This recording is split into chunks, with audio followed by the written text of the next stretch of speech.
Hey, if you don't know us We yet, are Leslie and April. we are two We chicks have been chatting. friends for 30 plus years, and we have been learning and growing individually and together. Through this adventure called life. Get Get ready to ready to love love us. us.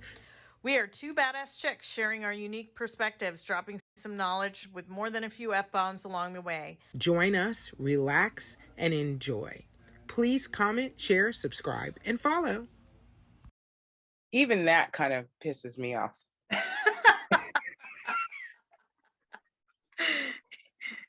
It does, because it's like, why do women always have to sound so pleasing? Oh, yeah. Like, Well, there's that. It's just like, why are we always so, even in the airport, please stand left. Move over. How I'm annoyed. So Yeah. the first thing that I feel like we should try and establish Mm. is a definition or an understanding of femininity, of the term femininity. Amen. The first thing. That's what I wrote. I wrote articulate what it should be, because I'm not even sure I have a grasp on it, because we've been so programmed. And anyway, so go ahead. Oh. Yeah, this is a good one. Ah. So in my mind, the only way for me to even think about femininity is with animals. Like I really thought about, how do you describe something that's been so manipulated Mm, that we really don't know how what it it should be. originated, Yeah, what yeah. it really was. Yep. Um and with animals, you've got a female dog. Their inclinations are, I think, really what we should look at, Okay. how we should look at the world, or how we should look at what we should be Mhm. as women, as females in the society, so to speak. So femininity to me is following the natural inclinations of the mind and heart of the individual in the female body.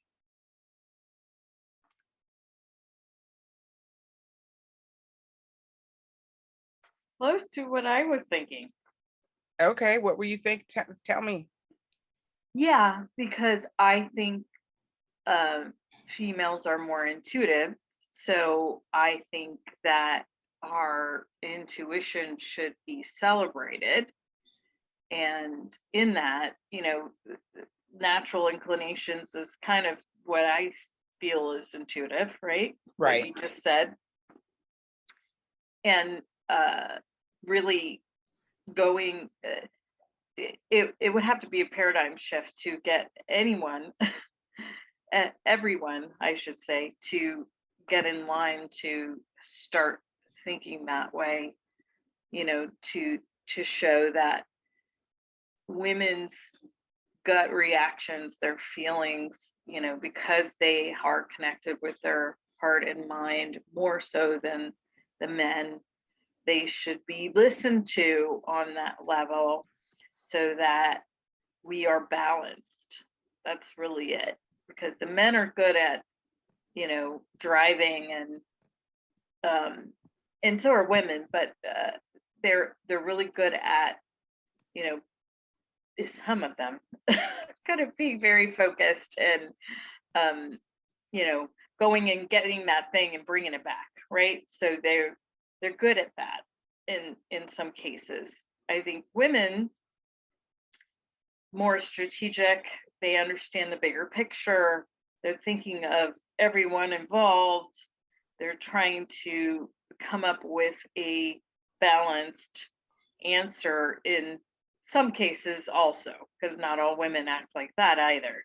but in my mind, the way, you know, their inclinations, like you said, their natural inclinations should be valued on both sides. And if we have that balance, then everything else would balance out. But then my question is, how do we get that shift to start occurring? What language, you know, I know we're trying to articulate it now, but what language do we need to fight the good fight, you know, and talk about this balance? Anyway, I like. I think this is my thought process.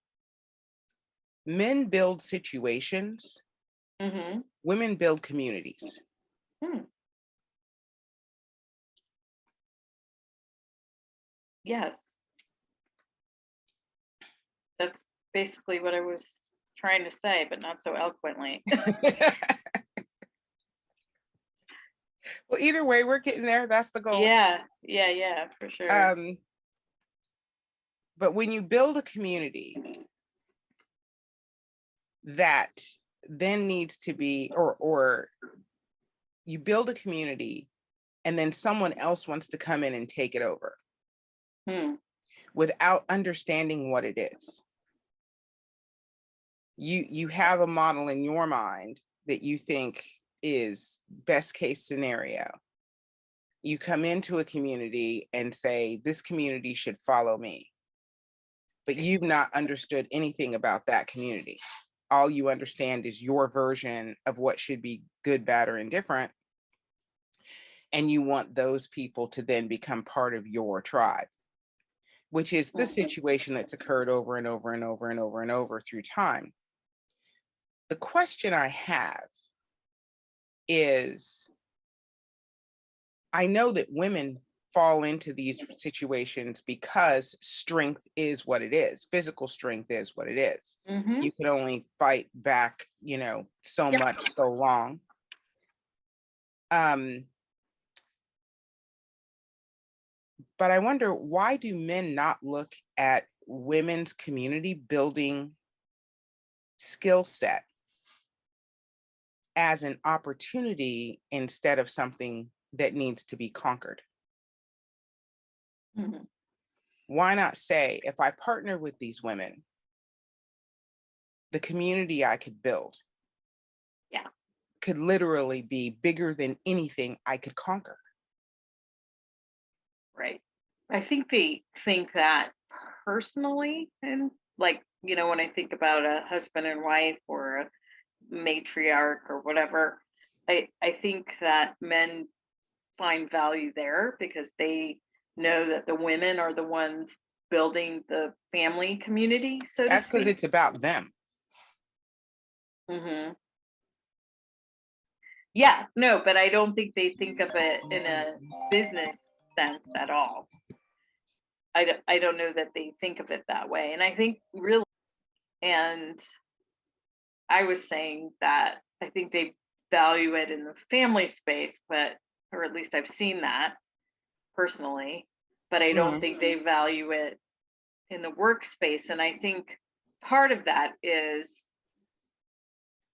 there, you know, it all comes down to, not to get in, you know, even deeper in the weeds, but capitalism is great, but with a price if you're not valuing the things around you and just all about the profit. So I think that's a mind shift change that has to happen. And there's no dollars wrapped around it in their minds, although you and I know, like you just said, it would have value. Um, and that shift, you know, has to happen in a mass scale, like, you know, just like Teal Swan was saying, if 3 people strike, does anyone care? No. You know, has to be bigger in order for. But I don't know that that's true. I think if 3 people strike, management doesn't care. Yeah. But there are plenty of people that look at 3 people striking as the start of something that's going to roll into a bigger and bigger and bigger, a bigger thing. You know, it honestly, in my mind, if management did care when three people strike, then they would have far less of, you know, the hit would be significantly less. You could then sit down and say, what's going on? What do you need? What's happening? Yeah. But I don't think enough companies do that. No, they don't. And I don't think that I don't think that's a feminine energy or a masculine energy. I really think that is a profiteering energy. Mm. So, But it's all tied together. Like in my mind, it all weaves together when we're talking about the business side of things anyway. no, I think you're right. And I think that's one of the challenges that we have with being able to source femininity and understand it as its own entity, Mm. and then figure out how it weaves back into all these other realities. Because the way that we identify femininity is in a direct correlation to masculinity.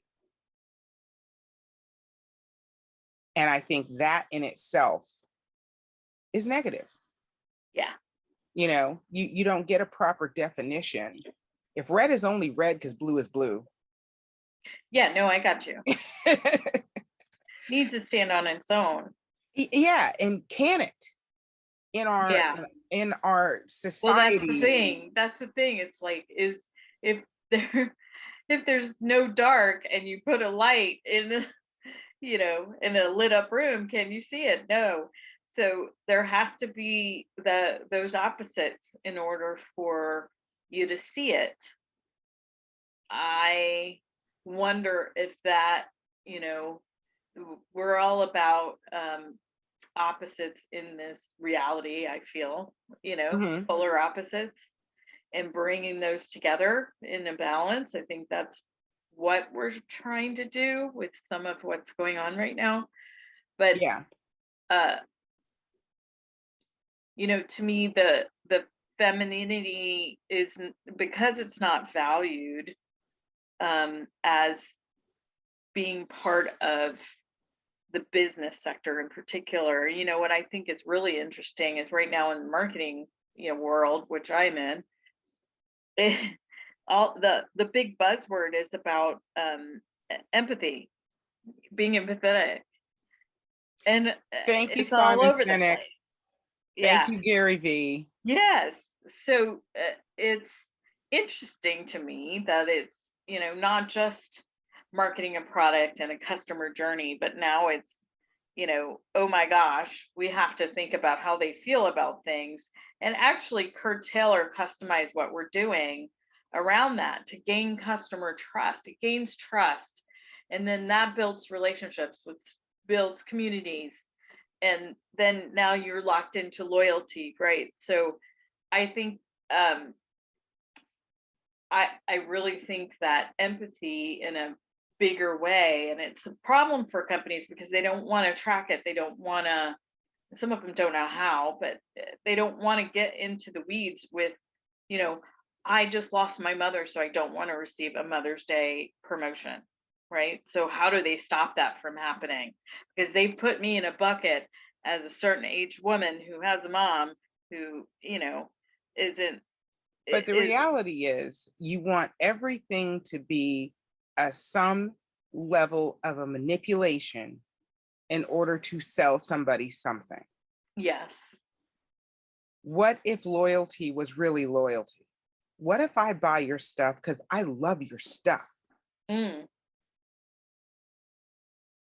instead of and- I buy your stuff because you send me 37 emails this month? yeah. So it's I think I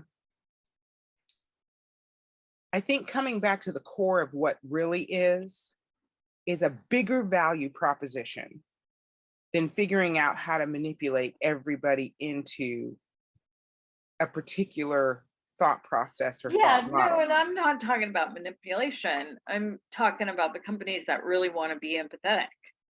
that really want to say, okay, But you they know, do want to manipulate. well, they are trying to work within the realm of what you want. So that means, how do I want to be communicated to? What do I want to be communicated? You know, what do I not want to be communicated on a Mother's Day promotion? You know, et cetera, et cetera. So that when they do reach out, that it does feel empathetic, and the messaging also has to change to be empathetic, Yeah, to but the say, question I is, understand you're busy, and here's, you know, 3 of our products that only take 10 minutes, you know, that this is how it works quickly, and this is how it can help you. Bam, bam, bam, bam, bam. Done. yes, and it's all a concept of opt out, not opt in. Yes, it's true. Yes. Well, the first part is opting in, because then you're supposed to anyway. Well, you're supposed to, but often opting in is a manipulation. You opt in because you You signed have up to for get a it. credit card, Yeah, and that yeah, yeah. credit card automatically put I you got in you. this, yeah. So it's a Privacy's the manipulation. whole, yeah, privacy's the whole thing right now too. Yeah. So it's just if you really want me to be loyal to you, then how can you show up as an organization I can't not live with? Yeah. You have to provide value. Yes. That give to get. And you have to be valuable. You have to That's be it. valuable. You Yep. know, there are things that you know, like Bombas socks. I love their socks. They're quality socks. I think they're a quality company. I think they have quality thought processes. When I buy socks, I buy Bombas. Yeah. To me, that's loyalty. And I Mm. don't get a Bombas email, but maybe 2 times a year when they have a sale. Yep. That's it. But they are in my brain. They are. I they're in gotcha. there. Yeah. So that to me qualifies what, you know, what a loyalty program is about. Mm. It's about try my stuff, and if you love it, I don't have to chase you. Yeah.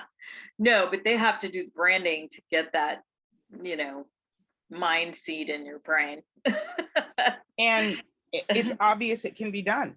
Yeah, no, it can. I'm just saying they have to do the branding and the messaging and the And I thought. think, but what companies do it well and do Yeah. it purposefully, Yep. as opposed to do it with how much money can we make in the back of your head. Yeah, no, it's true.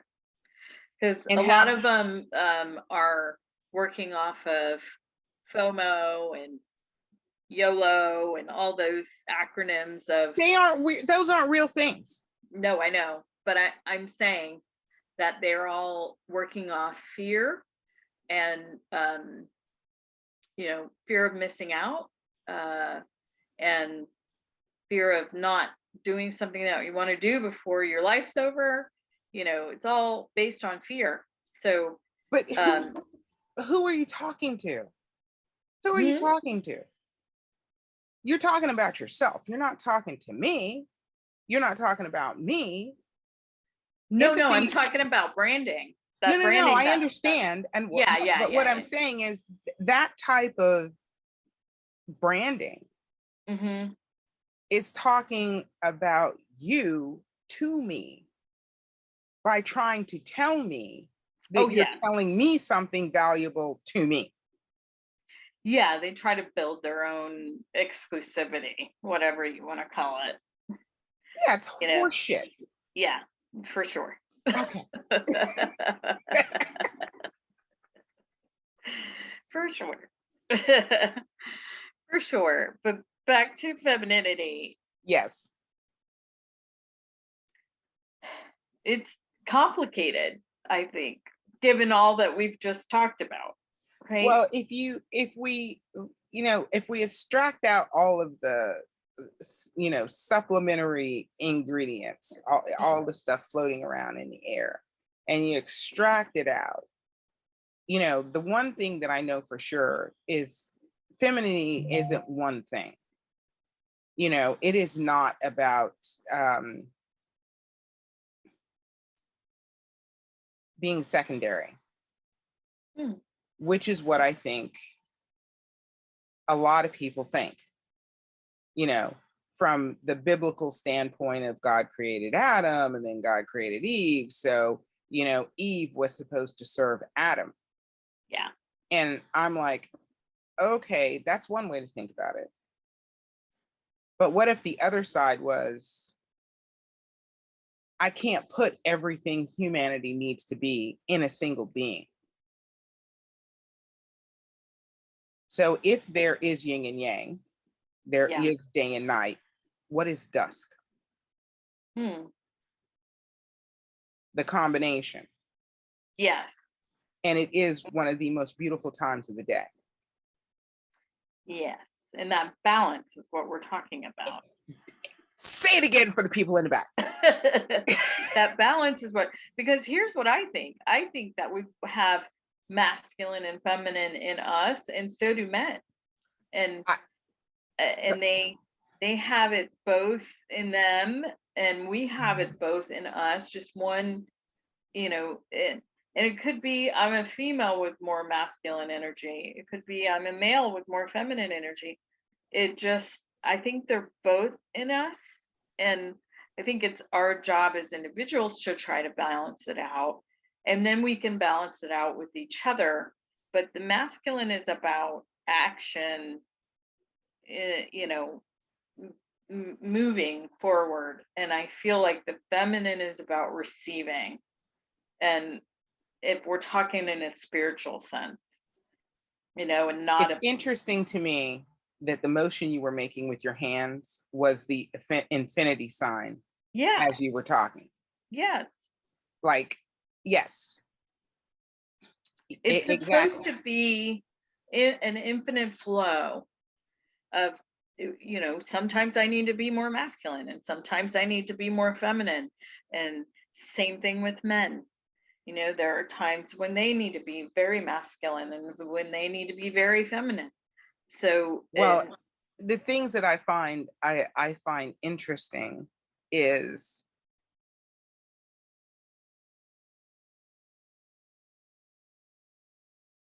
I think a lot of men are offended by the idea of needing to be in their feminine energy. mm, But I'm wondering if just for conversational sake, can you be less masculine? well, Do and you- I think if they're a good leader, they would have more femininity in them. And femininity, in my mind, is compassion. So if you have more compassion for your customers, more compassion for what you're doing in the environment, but you're a good leader and you're good at it, Mhm. now you have balance, right? Yes. So I think their femininity doesn't need to be, oh, I like flowers, or I like wearing pink, But I wonder if they think that. Mm,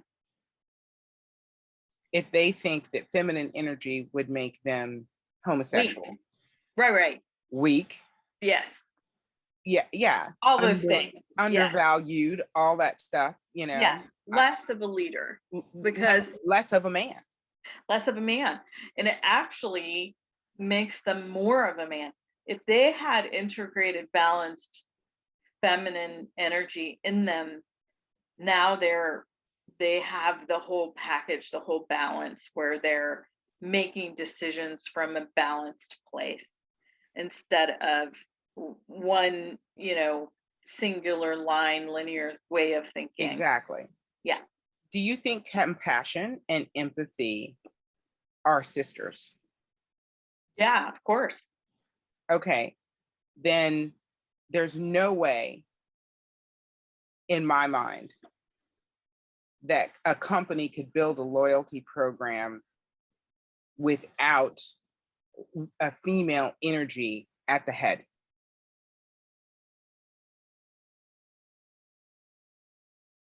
Compassion and empathy are something girls are taught to practice from a very young age. Yes. In today's world, yes, I agree with Yes. that. But if Okay. we had a balanced man, like what we're talking about, Well, or a balanced woman, because yes. a balanced woman is the same thing. You have to have empathy and compassion, but you also have to have leadership. So Yes. if you can't, if you're too much on the one side and you're the softie for everyone that's in your path, and you can't have boundaries, and you can't, say no when you mean no, then you're not balanced either as the female. So it's It's interesting to me that you immediately revert to the typical type. well, I'm just talking When, stereotypes. Yeah. I yeah, mean, yeah. because we don't have examples, but yeah. Well, yeah, but we're in this general sense of all of these concepts. All right, we got 10 minutes. Okay. We can have a part 2 to this. Yes, we can. So I think it's too deep to not. I think that's one of the things that we're challenged with as people, and especially as women, is to properly identify for everybody what femininity actually means, Yeah, I to still don't have properly a grip. identify it, and then continue to push everybody to use that term in a sense that is a value to society as opposed to a kick. Yes. I still, even after we talk, I still don't know that I know the definition, you know? I think I feel so much closer to it right now. And Mm-hmm. I think part of the problem overall is that most people do what I had a conversation with my son this last week. Most people do this thing. When you feel discomfort on a subject, you change the subject. Yeah, it's true. You pick some little piece of the conversation and you take the conversation over there because I'm not comfortable in this space. Yeah. And I think that's where we have to continue to say, no, I need you to sit here with me. It's okay. You're not going to die. You're going to be fine. And Yeah, you're going to learn something valuable. for sure. Okay. For sure. All right. I think we should do a part 2. Okay. Okay. All right. Well, I'm going to go ahead and end this meeting, and then Okay. we'll get back together and do it again soon. Okay, very good. I love you. I'll call I you love later you. on my way back. I'm going to Tampa for a couple appointments, so I'll be Okay. back this afternoon. I'll call you on my way. Definitely. Okay. All right. Bye. Love you. Bye.